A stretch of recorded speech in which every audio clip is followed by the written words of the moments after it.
Hello, everyone. I'm Richard Fink, a lawyer who specializes in workers' compensation. Today is the Injured Workers Side podcast with Richard and Paul. Paul? Hello, everyone. My name is Paul Taylor. I'm a paralegal licensed by the Law Society of Ontario with a specialization in workers' compensation and human rights law. If you want to reach out to either one of us or even be part of our podcast, like we've had many guests before, you can contact us through the links below. This week's topic is calculating earnings basis, and this specifically means in relation to when a worker gets injured, how the board calculates your benefits from your gross earnings, I guess, right, Richard? Because employers report gross earnings, and the WSIB, the Workplace Safety Insurance Act or the Workers' Compensation Act, says you're to get either 90% or 85% if you're unlucky to get injured after 98 of your net earnings. So the board has to do that calculation, plus also based on what your actual earnings were and that kind of thing. So that's what we're going to talk about. It seems a little bit confusing, but hopefully people understand.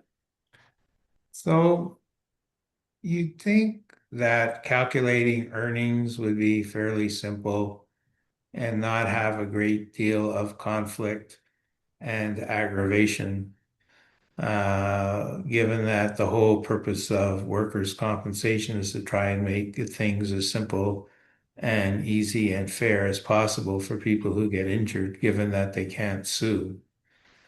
But like everything else within the WSIB network, earnings basis can be controversial and complicated. And the one case I wanted to start with was my client who worked for a company. I won't name the company.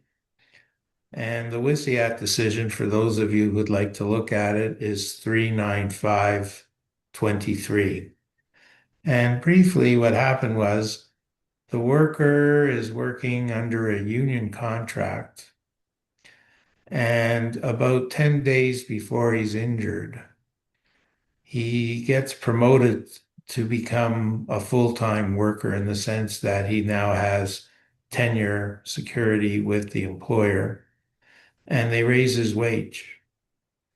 And they raise it a few dollars an hour, which makes a big difference in terms of your income. And the WSIB says, you're not the same worker throughout the previous year as you are now. So what we're going to do is we're going to recalculate your earnings basis in terms of what we pay you on the 13th week, because it's the 13th week that the board has to look at your earnings to see whether they're properly calculated.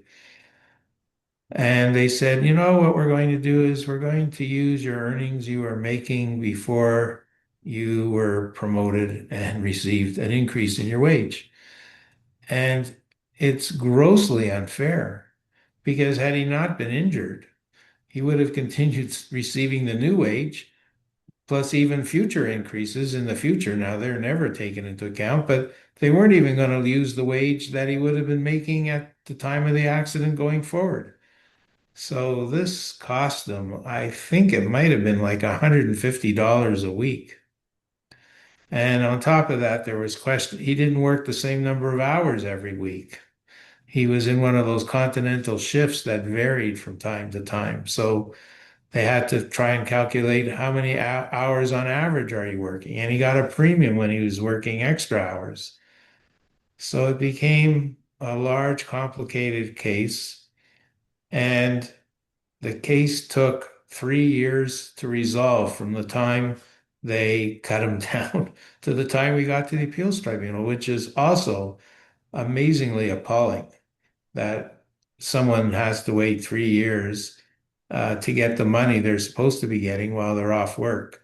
So eventually we were successful. The decision was that they would use the earnings he was making when he was injured, and they would, in terms of the number of hours per week, they would go back the previous 4 weeks from the accident, see what the average hours are, which was fair. So that was that case. And I'd be interested to hear what Paul has to say on this. It concerns me because people and many injured worker advocates in my community yell at me when I even bring up insurance. But it's not that I say I'm not like the WSIB where they claim it's insurance. It isn't. I mean, I get angry when they say it is. They even have three insurance people, as they say, on their board of directors. It concerns me because they miss the meaning of workers' compensation. Like you said earlier, right to workers. You don't have a right to insurance or anything. You pay premiums and you're getting some coverage or as they say in the books, the legal books, confidence in knowing that if you're unable to work or whatever, you have some coverage. Workers' compensation removes that, all that litigation and everything, but in return, you're supposedly to have a right to coverage and speedy coverage and everything else. This is where I get upset with the courts because they're still maintaining this claim when it's dead for many years. But one of the biggest controversies is the way in Ontario the board calculates your income. The first thing I notice in my own case and others is compared to when I've dealt with clients in Manitoba and Alberta, is I can't remember which one it is. I think it's Manitoba. But when the worker's injured, they write to the worker right away and they say, your employer reported to us your gross earnings are this. They also said that you have 16 children. I'm kidding. One or two children, or no children, or you're single. Based on Revenue Canada's tax guidelines, your taxes would be this, your Canada pension plan is this, your EI is this, therefore your net income is this. We provide 90% of your net, therefore your benefits are this. So you know exactly where you stand. They are transparent, right? Ontario, you don't know. They don't tell you anything. I have no doubt, Richard, that injured worker didn't know how they base the averages or anything. They never gave them the calculations. They weren't. I used to fight for decades to try and get the simple calculations from the board. They would just say, see this chart. No, I want you to tell me, like I'm a simpleton because I am. I'm not an accountant. I'm not a CPA or anything. I want you to tell me that simple chart like they do in Manitoba or Alberta or Saskatchewan. Why can't you do that? Why is it that that's so difficult? The other problem is many times injured workers, employers will mistakenly, it's a twofold hit, and this is where injured workers and reps have to be very careful, I've noticed.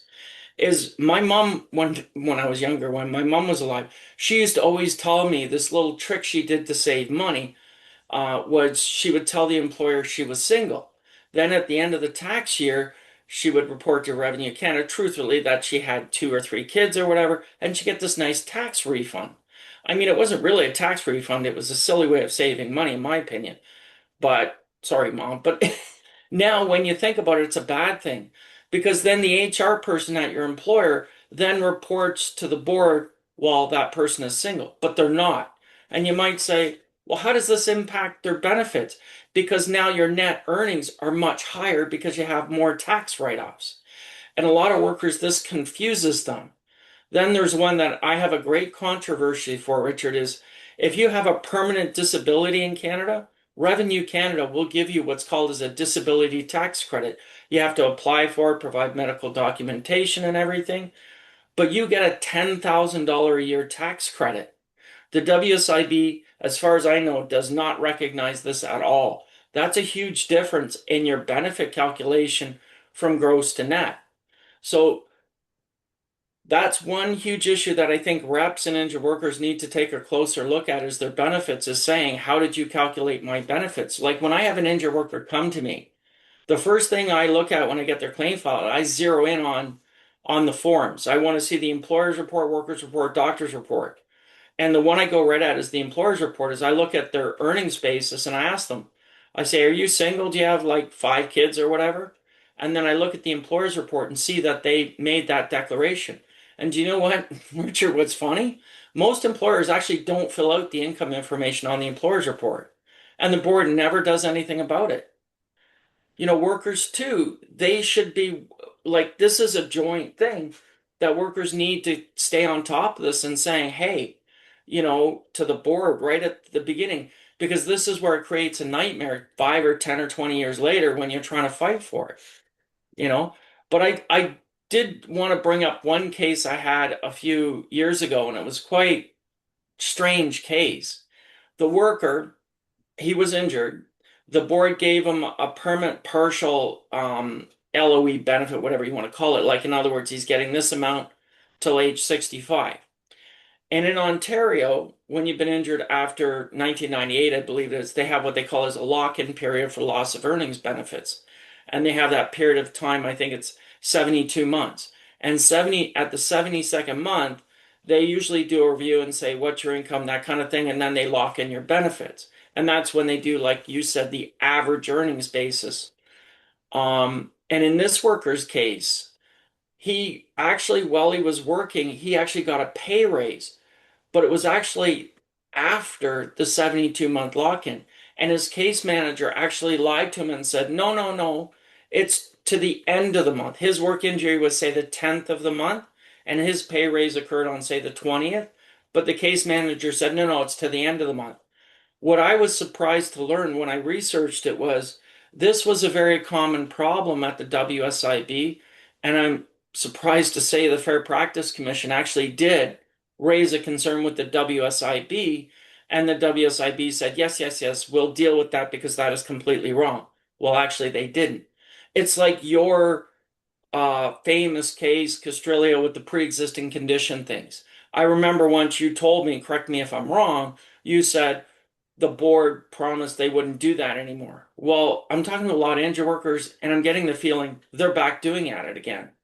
And I think this is a problem from earnings basis to the pre-existing to the way they calculate benefits. Everything is that it seems like the board is a good boy for a little while, and then they go right back to their old ways, as it were. Let me give the audience a look that the tribunal, which is the final level of decision making, unfortunately, it can take 3 years to get there, but the tribunal in decision 1666, that's three sixes, 1666, 23R, has ruled that fairness is important. So let me give a couple COVID cases. We had a case where the worker was a construction worker and he would take off during the winter and go back to Brazil. So he'd leave around November when the winter sets in, as people know today, and he'd come back in April to start work again. So he'd be off 4 or 5 months. And his problem was when he went to come back in April of 2020, you can't get on a plane. You couldn't land at the airport because of the COVID outbreak. So when he got injured later on that summer, the WSIB looked at his earnings and they said, well, if we look at it, you didn't get back to Toronto until like June or July. So you only work 3, 4 months of the year, and that's how we're going to calculate your earnings. And our position was don't use the year with the COVID because that's the year everything is disrupted in terms of earnings. And I can tell you that we lost the case. We even did a reconsideration, did not go to court, but we did a reconsideration and lost it. However, another rep won the case, and I'll give the number 46924. And they said, don't use the COVID year as the year for earnings calculation because it's just not a fair year. But And in that Richard, case, the worker was missing a lot of time from work because of COVID, whereas the previous year it was 40 hours times 50, and that was the expectation in the year following the COVID. So there is supposed to be fairness at the tribunal, and tribunals usually fair, but what you see is not often what you get. Richard, when you're talking about, like, say, for example, well, the policy says we go back 6 months or a year or 3 years or whatever, and then average earnings. And then, like you just said, this unprecedented historical event occurred. And you're saying, well, just cut that out and then do that.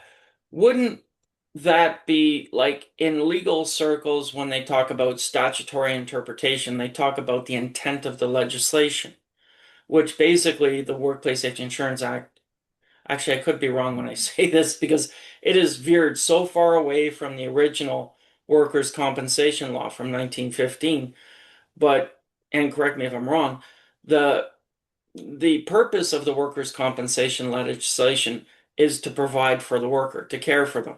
That's why it has what we call the benefit of the doubt, meaning if the evidence is equal for and against, it goes to the worker, which is unheard of in any civil litigation. It's always you have to prove um, balance of probabilities.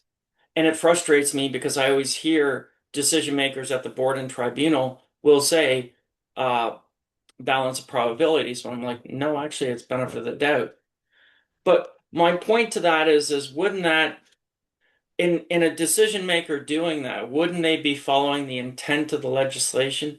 And I believe I read that somewhere in a Supreme Court decision is that you don't necessarily blindly follow the law. You have to look at the intent of the legislation as well. Well, let me give another case. The worker was getting room and board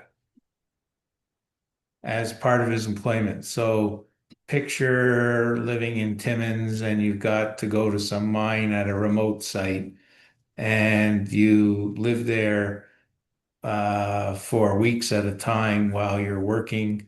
And essentially, you've got free room and board, which includes meals. And the WSIB did not use the room and board as part of his income. So if you're living in Toronto and you're paying $2,000 a month, or let's say you're living in Windsor and they send you to Toronto to go do some work and they give you free room and board in Toronto, that's worth about $4,000 a week between the food and the rent.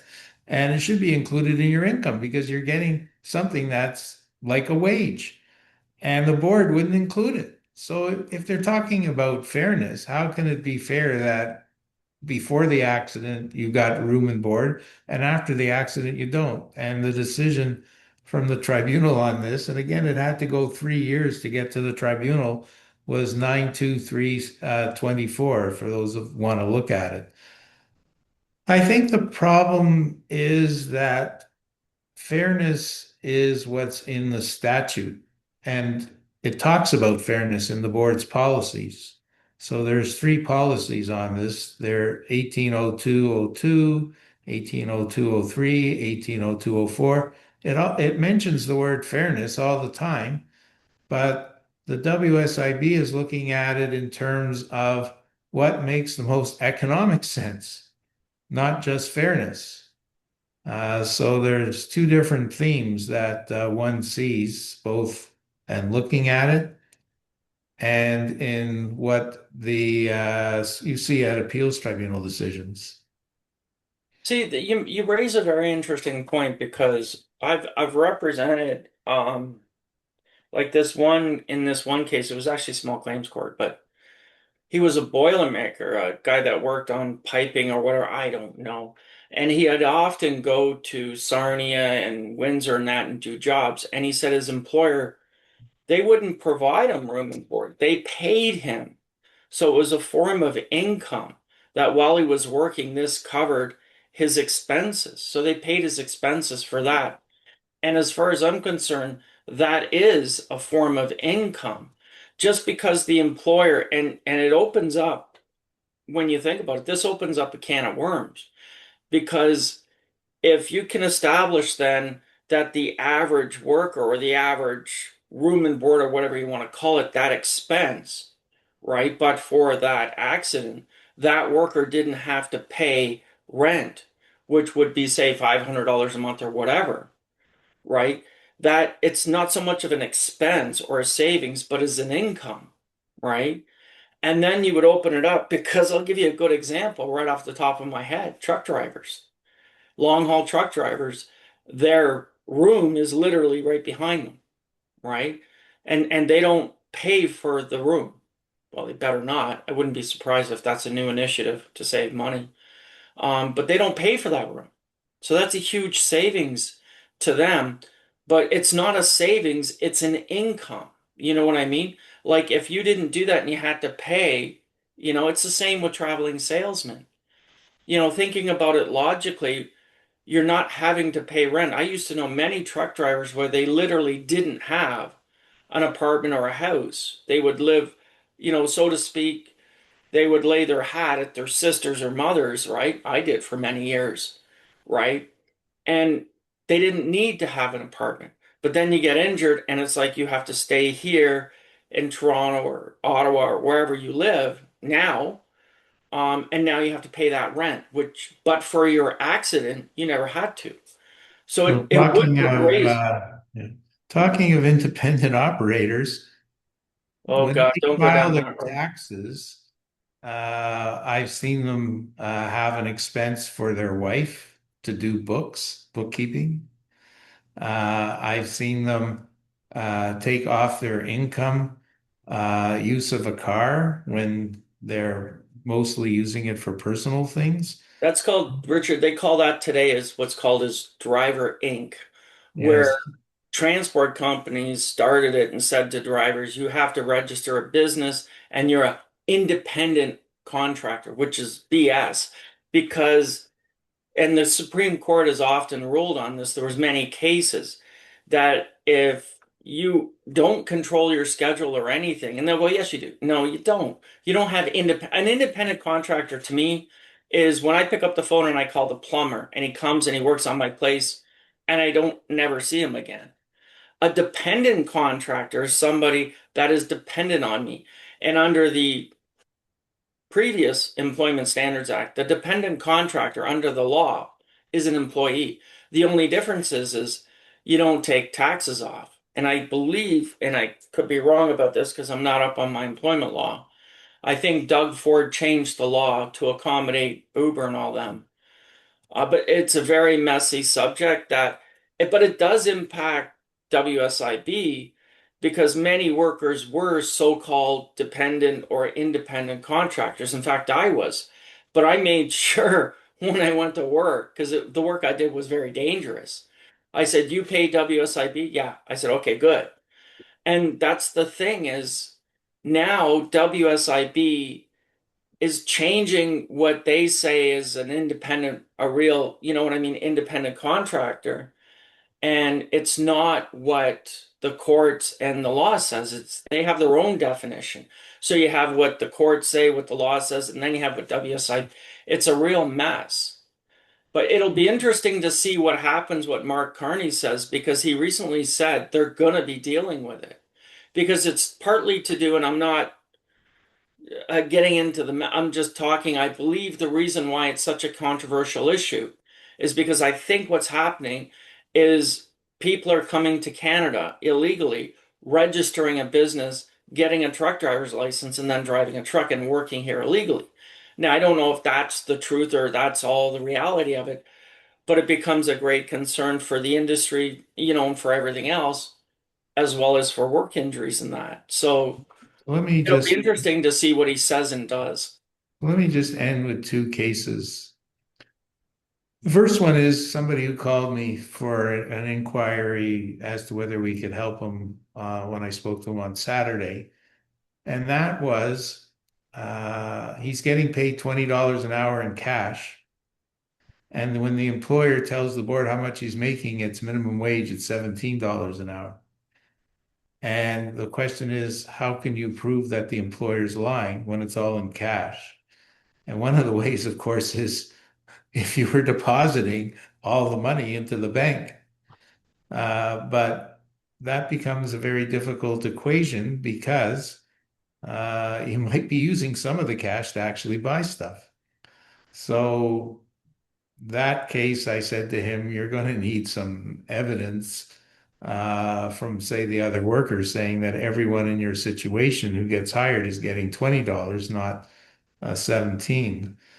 The second one, which happened to us about 5, 6 years ago, but took about 2 years to resolve, was the worker is in school studying to be a nurse.